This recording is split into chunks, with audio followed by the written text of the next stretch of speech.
Puji Tuhan. Selamat pagi Bapak Ibu Saudara yang selalu diberkati oleh Tuhan. Kembali saat pagi hari ini kita masuk dalam program renungan pagi yang kita akan dengar saat pagi hari ini. Tapi mari sebelumnya, mari kita berdoa. Bapa dalam sorga, kami mengucap syukur kepada Tuhan buat segala kebaikan-Mu dalam hidup kami. Terima kasih Bapa yang baik. Saat pagi hari ini Tuhan, sebelum kami melakukan aktivitas kami mau dengarkan firman-Mu. Biarlah firman-Mu yang kami dengar saat ini dapat memimpin langkah hidup kami. Terima kasih Tuhan, kami mau sambut firman-Mu dengan pengucapan syukur dalam nama Yesus. Haleluya. Amin. Puji Tuhan. Renungan firman Allah saat pagi hari ini, ayat pokoknya terdapat dalam Roma 15 ayat yang pertama. Kita yang kuat wajib menanggung kelemahan orang yang tidak kuat, dan jangan kita mencari kesenangan kita sendiri. Si Tuhan, pembahasan firman Tuhan saat pagi hari ini, Tuhan membentuk kita untuk saling membutuhkan dan mendukung.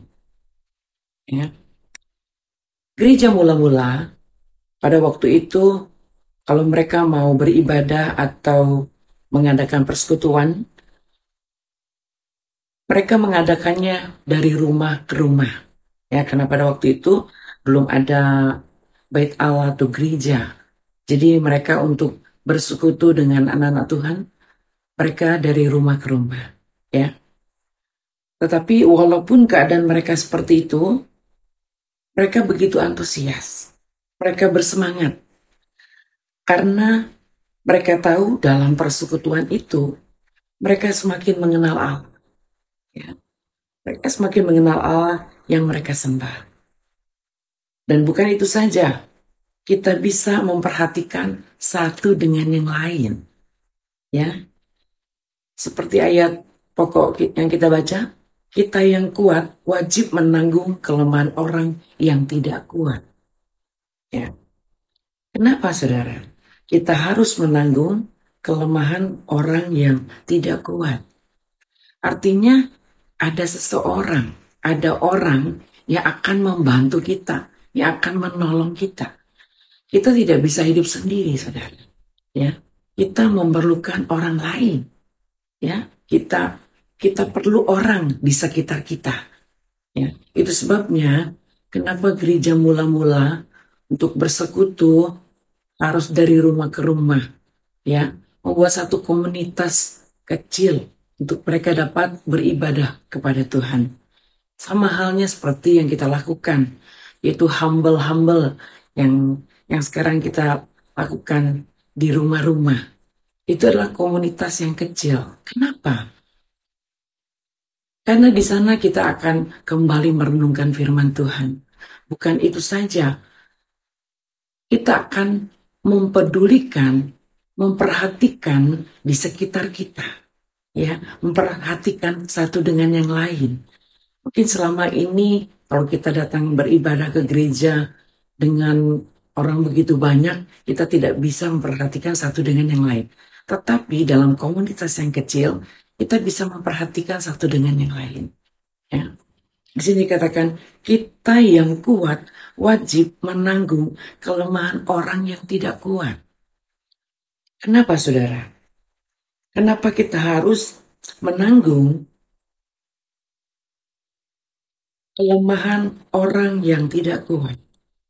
Karena Tuhan menuntun kita untuk saling berhubungan satu dengan yang lain. Ya. Di sini kata wajib adalah harus atau keharusan atau sesuatu yang harus dilaksanakan. Wajib ini harus, saudara, sebuah keharusan. Ya. Kita yang kuat wajib menanggung kelemahan orang yang tidak kuat. Di sini kelemahan bukan saja dari sekedar materi, saudara, tapi kelemahan secara rohani. Ya, bagaimana kita memperhatikan mereka? Caranya bagaimana kita menanggung kelemahan orang yang tidak kuat? Ya, kita sebagai anak-anak Tuhan, ya, orang-orang yang percaya, orang yang sudah dewasa di dalam Tuhan, yang mengerti akan firman Tuhan, dikatakan kita wajib menanggung kelemahan orang yang tidak kuat. Kelemahan di sini dikatakan bukan secara materi saja, tetapi kelemahan secara rohani. Mungkin rohani yang pada saat kita temukan di sekitar kita atau di komunitas kita, mereka dalam keadaan lemah, ya. Mereka dalam keadaan terguncang, iman mereka mulai melemah, kepercayaan mereka sudah mulai luntur, pengharapan mereka mungkin sudah tidak ada. Nah, disitulah kita sebagai anak Tuhan wajib menanggung kelemahan mereka yang tidak kuat. Sepertinya mereka sudah tidak bisa menanggung kekuatan lagi untuk hidup. Tetapi kita sebagai anak-anak Tuhan, kita wajib menanggungnya. Dengan cara apa?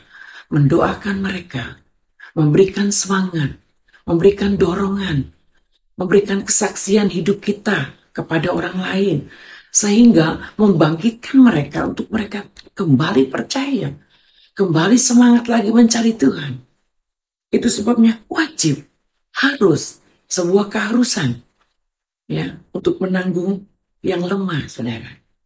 Ya, puji Tuhan. Kemudian di bagian yang keberikutnya, dan jangan kita mencari kesenangan kita sendiri. Artinya, secara pribadi, kita menjadi anak Tuhan, kita diberkati oleh Tuhan, ya. Kita ditolong oleh Tuhan. Kemudian begitu banyak kesaksian. Jangan kita pegang sendiri, saudara. Dan jangan kita mencari kesenangan kita sendiri. Artinya apa? Kita harus berbagi satu dengan yang lain. Berbagi dalam hal apa? Kesaksian, pengalaman hidup sebagai anak Tuhan. Ya, ada kesaksian yang hidup dalam kehidupan kita dibagikan ke orang lain. Sehingga orang lain merasa diberkati, saudara. Dan timbul kepercayaan, bangkit kembali. Untuk mereka semangat, untuk mereka setia. Itu sebabnya diperlukan komunitas. Seperti hambal-hambal yang kita lakukan. Kita mulai memperhatikan di sekitar kita satu dengan yang lain.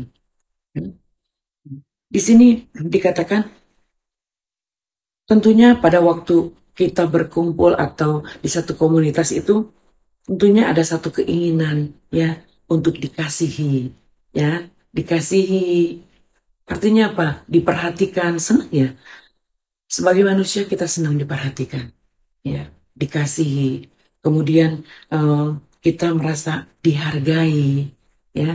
Arti di sini dikatakan definisi dihargai itu dianggap, ya, atau kita diterima dengan rasa syukur. Pada satu komunitas itu kehadiran kita dihargai. Ya, artinya dihargai apa, saudara? Kita dianggap, ya. Kalau kita mungkin berkumpul ada 3 orang, kita tidak mungkin berbicara dengan 2 orang. Kita harus berbicara dengan ketiga orang itu, bukan? Artinya tidak dibiarkan kita sendiri. Itu dianggap, diajak berbicara, ya, satu dengan yang lain. Itu gunanya komunitas, saudara. Ya, artinya apa? Kita mulai berbagi satu dengan yang lain, dengan pengalaman hidup kita, ya, dengan kesaksian pribadi kita, dengan Tuhan. Dan itulah yang membuat yang lemah semakin dikuatkan.